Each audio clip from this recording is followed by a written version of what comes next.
সনাতন ধর্মাবলম্বীদের সর্ববৃহৎ ধর্মীয় উৎসব শারদীয় দুর্গাপূজা।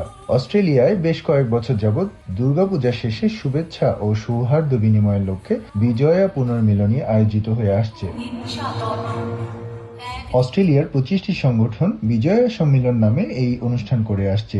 এবছর আয়োজনে আসর বসেছিল সিডনির শহরতলি কেমসির ওরিয়ন ফাংশন সেন্টারে। অনুষ্ঠানটি আয়োজিত হয় Australian federation for ethnic and religious minority in Bangladesh এর উদ্যোগে, যা এই 25টি সংগঠনকে প্রতিনিধিত্ব করে।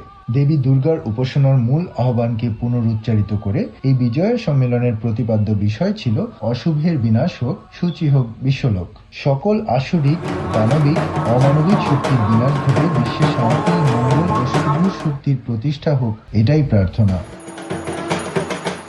অনুষ্ঠানে উপস্থিত ছিলেন অস্ট্রেলিয়ার প্রাদেশিক ও ফেডারেল পর্যায়ের কয়েকজন এমপি, মন্ত্রী ও কাউন্সিলর বৃন্দ। সারাদিন ব্যাপী চলে এই আনন্দঘন মহাসম্মেলন। সমগ্র অস্ট্রেলিয়া থেকে প্রায় 18টি সংগঠনের সদস্যরা সপরিবারে অংশগ্রহণ করেন। বাংলাদেশি কমিউনিটির অনেকেই ধর্ম বর্ণ নির্বিশেষে এই আনন্দধারায় যুক্ত হয়ে প্রীত হন। এই মধুর সম্মেলনের উদ্দেশ্য ও আহ্বানের সাথেও তাদের দৃঢ় প্রত্যয় ব্যক্ত করেন। কান্ট্রি অ্যাকনলেজমেন্ট, বাংলাদেশ ও অস্ট্রেলিয়ার জাতীয় সঙ্গীত গাওয়া, মঙ্গল প্রদীপ জ্বালিয়ে ঢাক ও শঙ্খের মুখরিত বাজনার সাথে উলুধ্বনিতে অনুষ্ঠানের শুভ সূচনা হয়। এরপর পবিত্র গীতা থেকে পাঠ করে রাধাকৃষ্ণ গৌরীর মন্দির এর শিশুরা।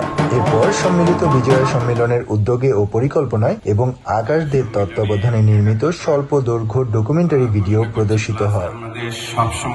অনুষ্ঠানের দ্বিতীয় পর্বে মনোজ্ঞ সাংস্কৃতিক অনুষ্ঠান উপস্থাপিত হয়। বিভিন্ন সংগঠন আলাদাভাবে এইসব সাংস্কৃতিক পরিবেশনা উপস্থাপন করে, যার মাধ্যমে অশুভের বিনাশ ও মঙ্গলের আবাহন মূর্ত হয়ে ওঠে। এর মধ্যে ছিল স্তোত্র পাঠ, কবিতা আবৃত্তি, গান ও নাচ।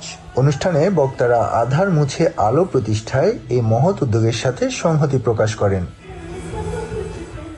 বাংলাদেশের ধর্মীয় ও জাতিগত সম্প্রদায়ের উপর নির্যাতন বন্ধ করে তাদের অধিকার ও মর্যাদা পুনঃপ্রতিষ্ঠার জন্য অতিথিরা আহ্বান জানান। এরপর উপস্থিত সকল সংগঠনের সভাপতি ও প্রতিনিধিগণ মঞ্চে দাঁড়িয়ে শুভেচ্ছা বিনিময় ও ঐক্য অটুট রাখার দৃঢ় প্রত্যয় ব্যক্ত করেন। অনুষ্ঠানের শেষে মনোমুগ্ধকর সঙ্গীত পরিবেশন করে বাংলাদেশের জনপ্রিয় সঙ্গীত শিল্পী, কলকাতার সারেগামাপা খ্যাত অবন্তী সিথি ও লন্ডন প্রবাসী সব্যসাচী শিল্পী অমিত দে। এস এম আমিনুল রুবেল, সময় সংবাদ, অস্ট্রেলিয়া।